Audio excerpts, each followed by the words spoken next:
Hello, welcome back.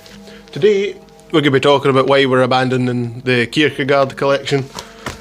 But the first thing I would like to do is to make some assertions, just like Kierkegaard himself does.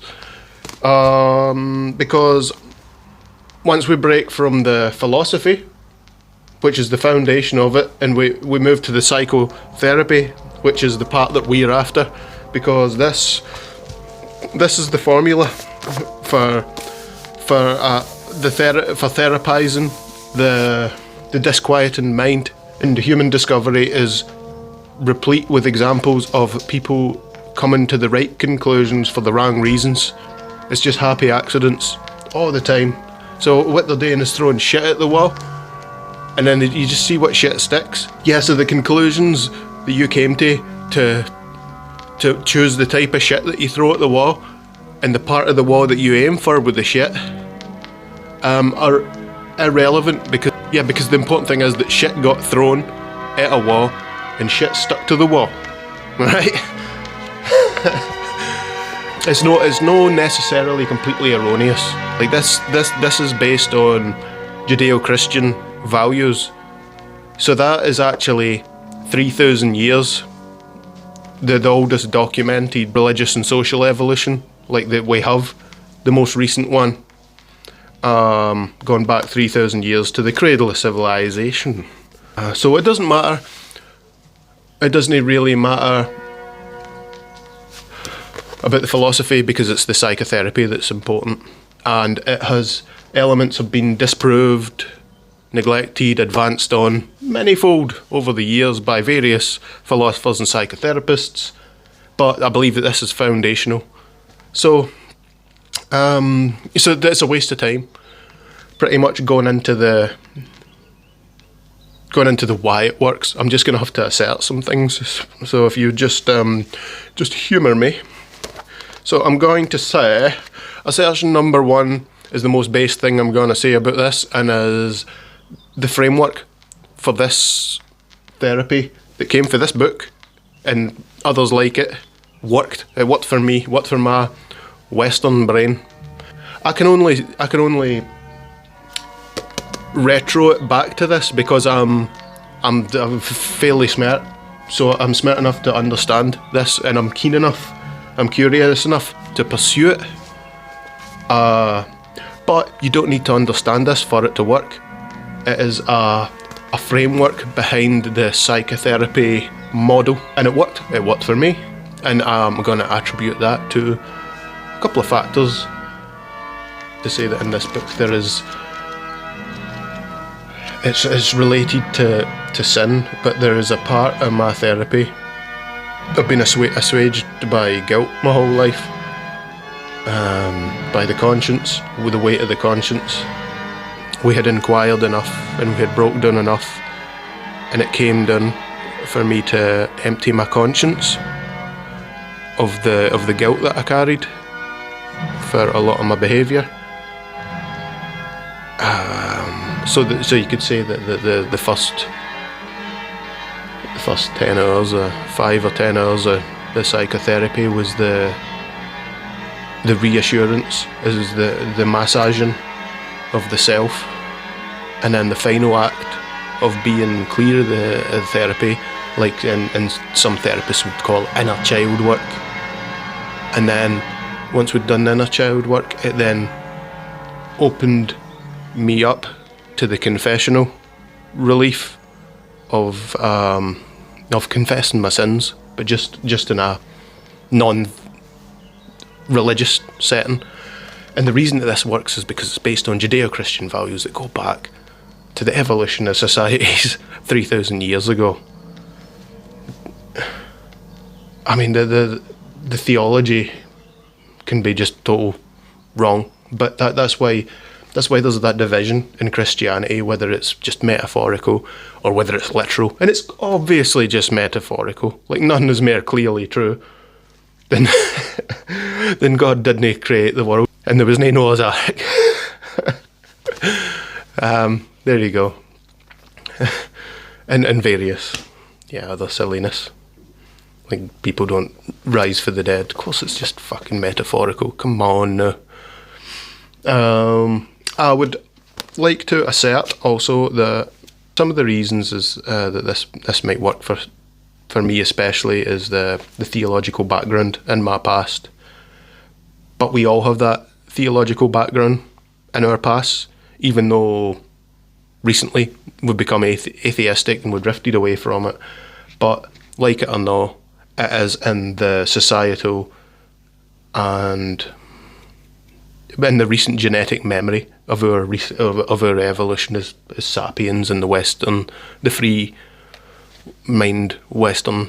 Having to carry that on, I would then assert that this will work for anybody, unless you are in the shadow of in one of the forms of despair. And one of those forms of despair can be that you're under the spell of a antagonistic worldview, such as loony liberal leftism, communism, or Islam, because they are clearly nothing more than antagonistic to the Judeo-Christian values that created greatness in the first place. So whether I had a weakness of mind or a strength of mind or a type of despair that made me search for meaning that was installed by the metaphor of original sin, is irrelevant. What matters is that it worked. There's also the age that I'm at in terms of human lifespan. Like, I've just turned 40, and 40 is blooming old, man. Like, unless you're talking about the last 50 to 80 years, then or the last 50 to 100 years, then 40-year-old is really old. Like a guy with my predispositions for impulsivity. Yeah, the fact that a guy like me has survived to 40, where many young men who have acted just like me have no, just comes down to luck, comes down to vaccination, comes down to medical intervention. Like, for example, Soren Kierkegaard himself died in his early 30s. He had an old shoulder injury. That's what it was attributed to, but it could well have been that he was just gestating a slow form of tuberculosis his whole life. As for the women, if you're pumping out 5 wains by the time you're 25, man, there's a good chance one of the wains is going to take you out. So like we all just assume longevity. We all just take it for granted. But what it brings is like a seniority of the mind. It may be that the therapy helped me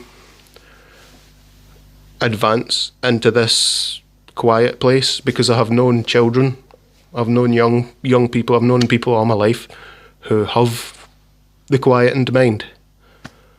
And they always stood out in stark contrast to me.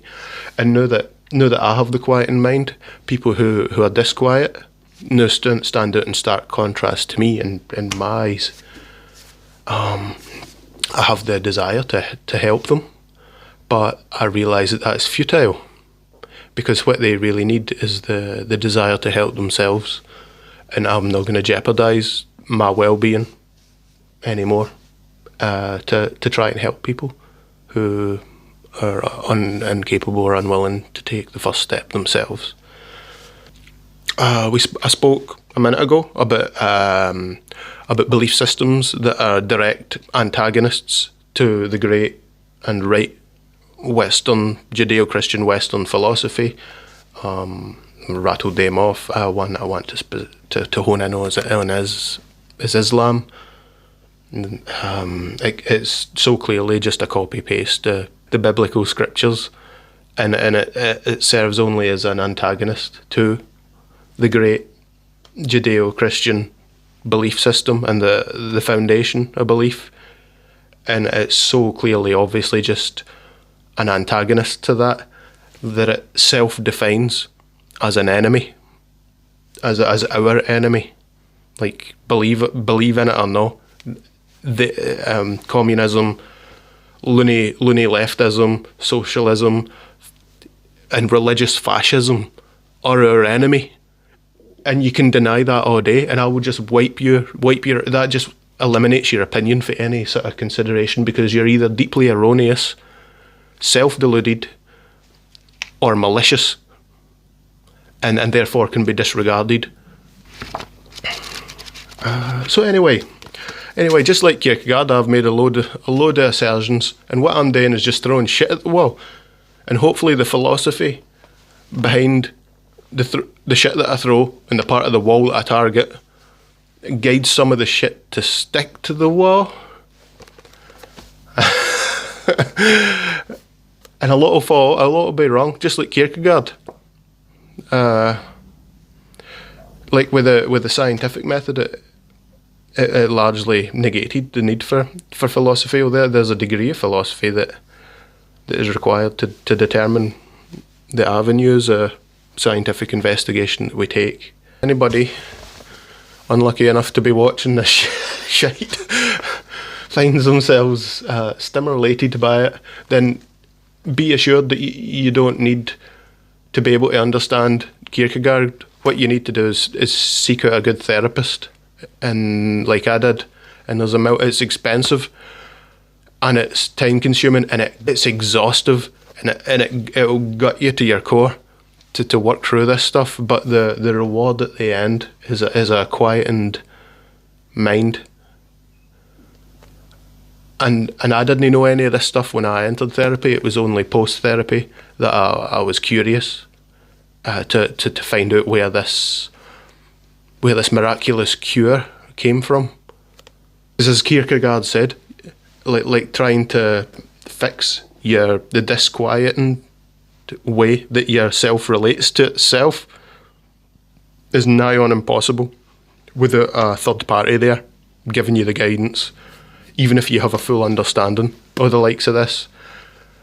I believe that the guidance given by the correct therapist is the only thing that can extricate yourself from itself in a way that will guide you through the process to finding relief to the disrelation between yourself and yourself. Yeah, so there's just some things that I'm musing on. I asserted a couple of things. I'm like musing, like, is it therapy? Is it my age? Was it my curious mind? The religious training in my youth that put the disquiet in me and made me seek out the cure for a disease that it gave me. And I don't believe it is. And surely it is better to be enlightened and to go through the struggle, because that's what maketh a man. That's what makes a life. Otherwise you're just bozoing through your one chance on this earth, reacting to things and never even realising why you act the way you are. Like the crazy white van driver. You know, and in Kierkegaard, I talked about it in an earlier video, he's decided that he's going to be Caesar or nothing. And on trying to behave like Caesar, I told him that he was nothing. It's a kind of key to the way I have acted in my past, and it's also a key to analysing the behaviour of others, because we're really not all that complicated. So anyway, I'm probably going to pull for this in the future, but I'm not going to like directly reference it, because the motherfucker's dead. It's not like he's going to come after me for getting his shit wrong. So I'm just going to use it whenever I feel like it, because I believe, for many reasons, that this works. If only that it worked for me. So there's my little spiel. I'm going to say that during my therapy, a curious thing came out, that I'd been listening to a podcast for psychotherapists. Like, I'm not a psychotherapist. I'd been trying to fix myself for so long that I was listening to the psychologist and psychotherapist podcast for psychotherapists, because I had been my own psychotherapist, and I could not achieve what I needed to achieve. With my decent IQ and my high level understanding, I could not achieve what I needed to achieve on my own. So that is what I would implore of anybody that watches this, is to seek a third party to help you explore these issues, because surely you owe it to yourself. We owe it to the future, and we owe it to the people around us to be acting in a way that's not just subject to what we feel and these deeper despairs that we carry and guide our behaviour. So yeah, that's it. We'll have a look at Ernest Becker next, because it ties in really nicely with what Mr. Kierkegaard said. Thank you very much. Goodbye.